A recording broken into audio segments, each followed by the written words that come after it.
Certainly there is some room for improvement. And your first key is the Ducks forcing turnovers. That was a huge key to their success on Saturday. Right. So when you're not going to play your best football, what do you need to do? You need to take the ball away from your opponent. And that's what they did, right? 4 turnovers. Overall, just seeing the way that, even though they did play a little sluggish, just they took the ball away, man. At the end of the day, you're giving your team another chance to go up. You're just getting the ball out of the other team's hand. It's that simple. So key, yeah. Second key in this one. The Ducks were kind of sluggish for much of this one, and they ended up keeping UCLA in this. You can't have that long term. Right. And I think we forget sometimes that the Ducks aren't going to win every game by 50, right? Right. That was the first time in almost a year and a half that we saw the Ducks have a close game. And, hey, sometimes you just come out and you don't play your best football. But, hey, what they did was they responded. Good teams find ways to win. I always say that. So the fact that they still recovered somehow, even though they played a really bad game, says a lot about this team.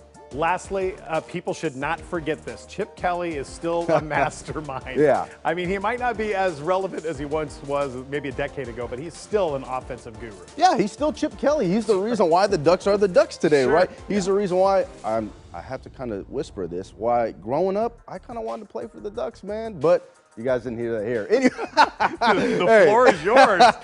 Anyways, Chip Kelly he is who he is, right? He was an NFL coach. He's a really talented guy, just a mastermind. Of course, he can still coach, man. Let's not kid ourselves. He's good for a reason. Yeah. All right. Anything else you want to say? I'm sorry, Beaver fans. I shouldn't have said that. Got caught up in the moment, maybe. I don't know. You did.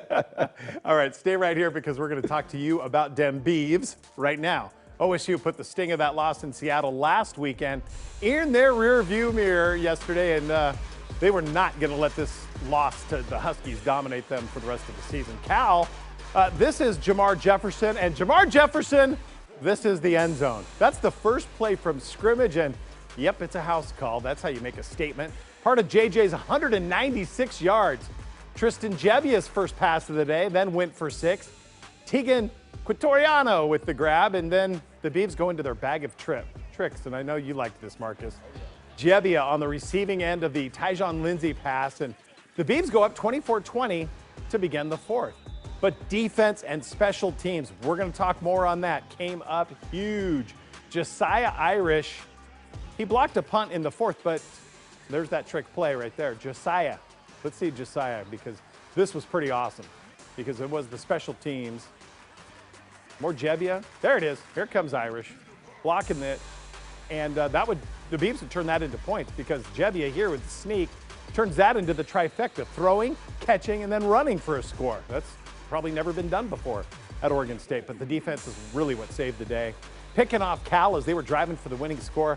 That's the ball game, 31-27. Here's Jebbia on that Philly special. Yeah, so, we called it. We got the look that we wanted for it, and me and Tyjon went to college together, obviously, and we were roommates in our freshman year. And I said to him on the side, I said, who would have thought that our first touchdown connection would have been you throwing to me, So that was pretty wild. And good stuff there. Yeah, of course, those two they transferred over from Nebraska and now play together, obviously, in Corvallis. All right, Marcus, Jamar Jefferson is something else, and that's why he is key number 1 for you tonight. My goodness, what can't he do, right? He has the vision, the speed, the ability to break tackles. The guy is just a freak, man. And I tweeted this out during the game. He's just a monster. There's nothing he can't do. I mean, whether it's blocking, running, receiving, it doesn't matter. He's the real deal, man. He'll play on Sundays for sure. So the Beavs better enjoy him while they have him, because this might be the last season that they're going to have him. He really is kind of the star attraction for them, too. I mean, you've got Baylor backing him up, but clearly what he has done so far in his tenure so far in Corvallis has just been awesome. Yeah, just seeing how he has produced game in and game out. I mean, before he was injured, this guy was just a freak, man. Again, there's just nothing he can't do. Yeah. It's really impressive to see. Yeah, and I could watch this one over and over on a loop. Oh, yeah.